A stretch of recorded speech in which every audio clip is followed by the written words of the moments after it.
Let's talk about Real Housewives of New York. Rory, what did you think of this episode? I liked this. I liked New York. My issues with the other two were not present in this one. Everyone had a very defined character. I did not get confused over who was who at all.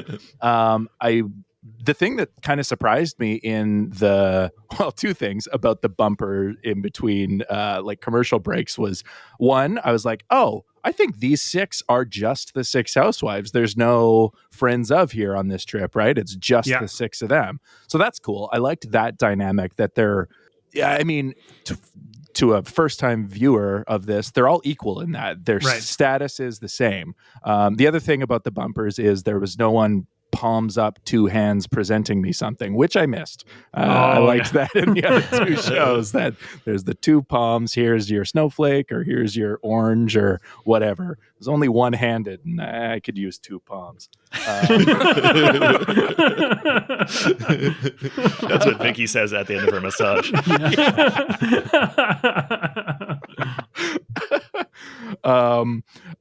My one I really actually enjoyed this. They felt the most like aware of the characters that they are portraying of any of the 3 shows. Like everyone felt very self-assured and like, this is my role on this show. The one complaint is that the drama of the show was like way too drawn out for one episode of like, I pushed you in the pool, now I'm holding your phone and we're gonna be mad about it for a full fucking hour. Is like, okay, maybe we're milking this one issue for a while. But I thought everyone played their parts really well. I also really liked Jenna's multiple confessional looks. I liked that she had costume changes. That was fun. And the one thing I came away with at the end was that when they were doing their like favorite outfits of each other, like calling out like, I really liked this and that, they felt like real friends. They more so than some of the other dynamics. They all genuinely felt like they liked each other, and that was kind of a real moment of things people would do where it's like, I like that, like. Yeah, I think that is like something that we've been seeing this season quite a bit, like, because these are all brand new housewives. This is the first season for all of them because it's a reboot. Oh, really? Yeah, so we're seeing them come together and get to know each other, and it seems like we're seeing, a genuine connection forming, even if it's not going to be like a deep, lasting friendship, but they're being bonded by this communal experience of all being on this reality show for the first time and figuring out what that means. So I think that is an interesting element that leads to moments like you said that feel very genuine. I love that too. That's really surprising to me that this is the first season for all of them, because like, given how defined they all are, great job to the casting people then, because like they really did a bang up job of putting these personalities and different people together. Because I really fully thought like, oh, they're professional at it because it's season 12 or 11 or whatever it is, so that's why. But wow, a reboot. That's really surprising. Yeah. The cast has been really delivering. I think they're all really great.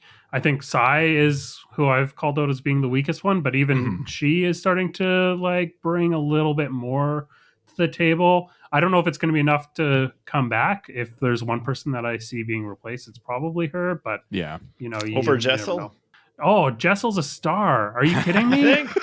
I don't know. I thought this was a weak episode, despite her, being Al Pacino and pulling out her phone vault.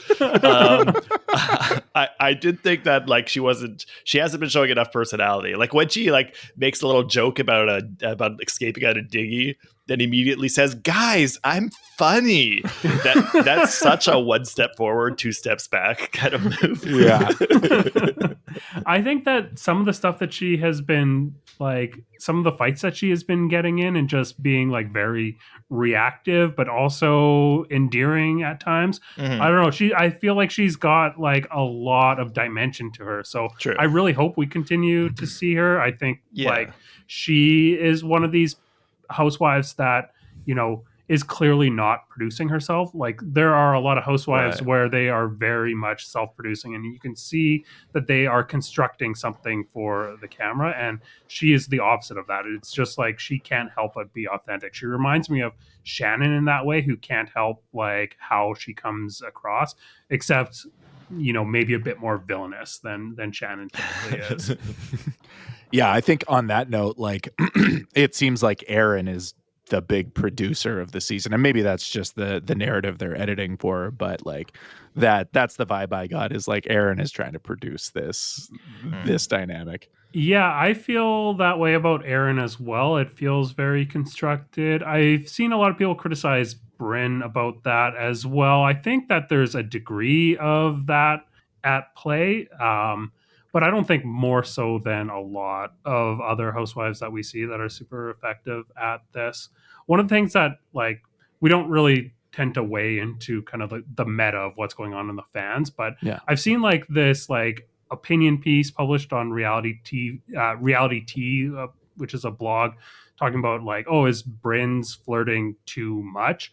And there's like a lot more conversation that is happening surrounding like how she operates by flirting, and there's TikToks of people doing like weird impressions of her. And first off, leave the funny to Brynn. That's one thing that she said in her confessionals, which I agree, because they're like they're not that good of an impression, and they're not that like funny in terms of content. But also like it's just weird to me that we have someone who is like been very transparent that they operate this way because they have been like socialized to do it, and they've been socialized to like flirt in order to create a safe space or be like playful and sexy, and that's how like she has learned, because she has had like a traumatic past, that's the safest way for her to operate and get ahead. And then for her to be so transparent about that, and then have people being like she's the problem, not like us as a society that has created this like environment where that is all that she can do in order to survive, and that's how she's been conditioned, is just a really, I don't know, not a fun take. Like I think like criticize her for like specific incidents or like whatever, but to just like broadly be like, oh, Brynn, the way she's operating within society because she's been conditioned that way is wrong, and she's the problem, not the conditions that created that, is, I don't know, I don't love that dialogue, but that's just me. No, yeah, that's because she was very upfront about it, like, and seemed quite self-aware of it in this episode, talking about it. So it's why, I don't know. It would be hard pressed to find negativity in that. Like, yeah, maybe you don't like the results of the dynamics that come about. Like, it is a little over the top with her and Jenna, but also whatever. It's good TV at that point, Yeah. And I think. Oh, go ahead. Well, I think my bigger criticism of Brynn's like incessant flirtatiousness is that it's one note, is that it's like I would like to see more from her than just like playing that card constantly. She definitely does talk about why that's her personality in this episode, which is interesting, which is good, and it also informs her reaction to Ubah, which is like, Ubah, you're right, but she's so focused on the way Ubah presents her argument. She's like, it's your approach that's wrong, and I think that's really interesting, seeing how she's like, Brynn seems very hung up on it. It's like it's not the content of your attitude that matters. It's how you approach it. You catch more flies with honey than with vinegar. I think she even uses that metaphor, right? Yeah. Which is always a metaphor I hated, because like you're trying to kill the flies when you do that. You're not trying to make them friends with you. Same here. But it is an interesting dynamic too. Yeah. Mm-hmm. And very different from Ubah's perspective, because Ubah's perspective is like, this is how I feel, and fuck you if you disagree with the way that I'm presenting my feelings. Mm-hmm. Yeah, totally. And I mean, we also got to see Ubah talking about, a dynamic of being considered an angry Black woman is something that she needs to be concerned about. And I feel like it was a little dismissed in this. We got the confessional from Sai being like, oh, I don't know that applies, but it does apply. Like, she's on TV reacting to a situation. Like, it's completely relevant. Yeah. Yeah, for sure. Rory, do you have any other highlights for New York? Well, I did like Jenna's interactions with. Well, I liked everyone's interactions with the staff at the villa, but Jenna's in particular were a lot of fun. Talking about the brownies and, and him reading her a story to put her to sleep. I thought was like, this is a fun aside. Yeah, I've really liked watching Jenna on this trip and like kind of comparing it to the previous trip to the Hamptons and how she's still trying to feel out what a girls trip is, because she has said she doesn't have experience being in these situations where she's going on girls trip and she doesn't know the etiquette. And I think that her interactions that we're seeing with the staff are a little bit of her kind of retreating into a dynamic that feels a lot safer for her than to be like opening up to the rest of the women who are her like peers on this trip. Right. But yeah, I think like she's so charismatic and likable. I also love those moments. Yeah, I think she successfully charmed the resort staff there, and they're absolutely going to make sure they make brownies. Yeah, for that dinner after that. More successfully than Ubah when she walks into the restaurant and she's like, "The party is here," and the server's like, oh, "Okay, thank you. This way." Or like Sai going to the beach bar and being like, "Can I bartend?" Like tourists coming to like bartend is just such a like. Oh, it makes me shiver thinking. She's a pro though. In her defense, she's a pro. It was so like it felt so contrived to be like, I have all these pictures and we're gonna insert it now. Like she fully knew what she was doing, and that this is gonna get me 2 minutes of backstory. Dylan, what were your highlights? I don't really like Erin that much, but my favorite moments in this episode were Erin-centric. I do love when they all start doing limboing, and Erin is just like fuming in the corner looking at them, and Jenna, who's decided she's on her side, but seems to be regretting it at that moment, just kind of smiling, watching them limbo, like, yeah, that looks like fun. And then it's just like, yeah, right, yeah, I've picked my side, so you want to play Connect 4? Yeah. I love that line reading. Like, I think I saw Connect 4. And then I loved the counter editing of like how amplified boring the Connect 4 looked in comparison to Limbo. And like the fact that they're like new friend with the Limbo is like, this is how you make friends, by having fun. It's just like wah, wah, Connect 4. I won, so and no one celebrates. It was so good. So we got the honey and vinegar at it. Yeah. Totally.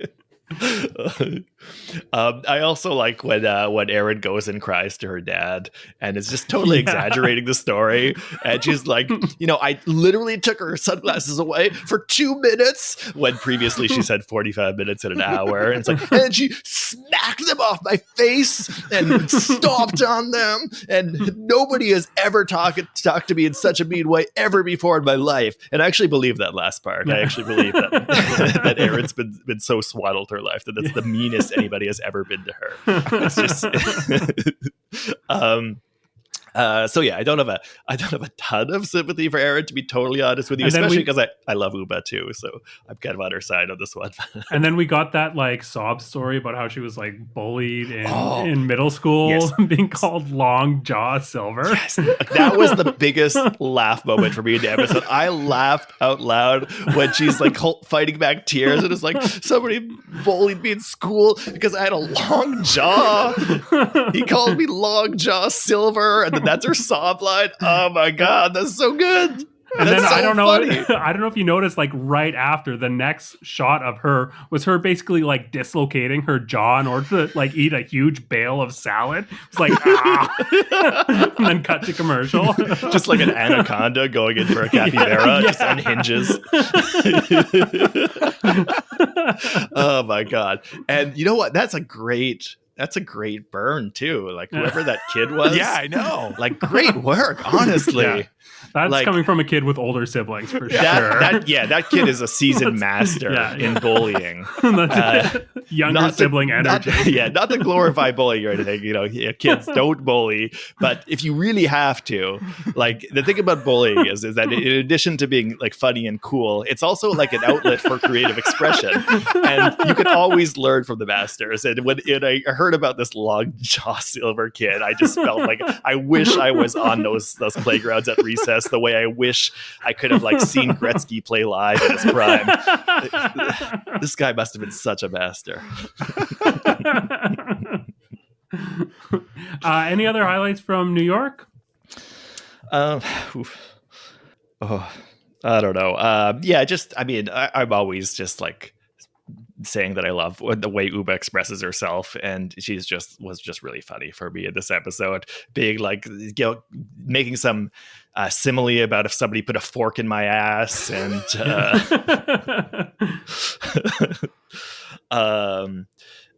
it was just and then just saying like, I'm going to be 80 years old taking off people's sunglasses, like just refusing to back down on that. Decides that she's going to call Erin a liar for some reason, even though they don't really have to do with anything. And Erin's like, what was I lying about? Everything. And then later on, she's like, the lying thing is not true. You do cause problems. The lying thing, I just made it up. Like and the fact that after she takes her sunglasses and Jenna's like, can you give them back? She's like, I'm setting an alarm on my phone for 45 minutes. Yeah. Like, that is such a good move. That is really funny. Yeah, totally. I feel like Erin was so humorless in her handling of this situation. It was so funny to see Ubah like stick to her guns and be like, nope, the timer's going on. I'm going to treat you like a child. Yeah. And also when she's listing off all these things Erin did, she's like, she's like, and you send emoji. Yeah, I thought that was really good. I really appreciated that when they were all gathered in the hot tub, like kind of trying to watch from aside the fight that was happening. There was actual popcorn that they were eating. Yes. I really thought that was a really that nice Sai was touch. eating anyways. Yeah. She was just going to town on it, which unsurprisingly, and this comment about Jessel having her vault or her list, I'm really hoping that that's going to pay off. These are like little things that I always am super excited about being revealed in a season, because I'm waiting for the payoff where this is going to like come up and cause a problem. And Jessel definitely had a bit of a strategic misplay in letting it slip that she's got this list, and now that information is the property of everyone and it outweighs the actual contents of the list itself. It's definitely going to come back. I just can't wait for it to happen. Yeah, I mean, she was saying that she doesn't have a list on everyone, but I don't buy that. She's definitely got a list on everyone. I hope so. Yeah. And I do like it. I felt kind of like a weird moment for her to expose that information, because she was waiting for a moment to give it out. But when they're like driving in their little Jeep buggies, but it made for like a really dynamic scene. One issue with Housewives shows for me is that the scenes are just too static. They're just sitting around a table or sitting in a hot tub or something. So here we get to have this information being shared between two little vehicles like racing next to each other on a dirt road, which was kind of just a fun kinetic way to have that scene play out. Yeah, totally. Which also with those cars, after they left the beach bar, I was like, is Ubah just full on drunk driving on this show? And no, Ubah doesn't drink. I know. They made a point right away to reiterate, like, you're sober. Here's this. And I was like, okay, she is just bad at driving this. She just has the kind of brain where she acts like she's drunk all the time, which is why it's probably a good thing she doesn't drink or smoke weed, because she tried that one time and ended up in the hospital. Yeah.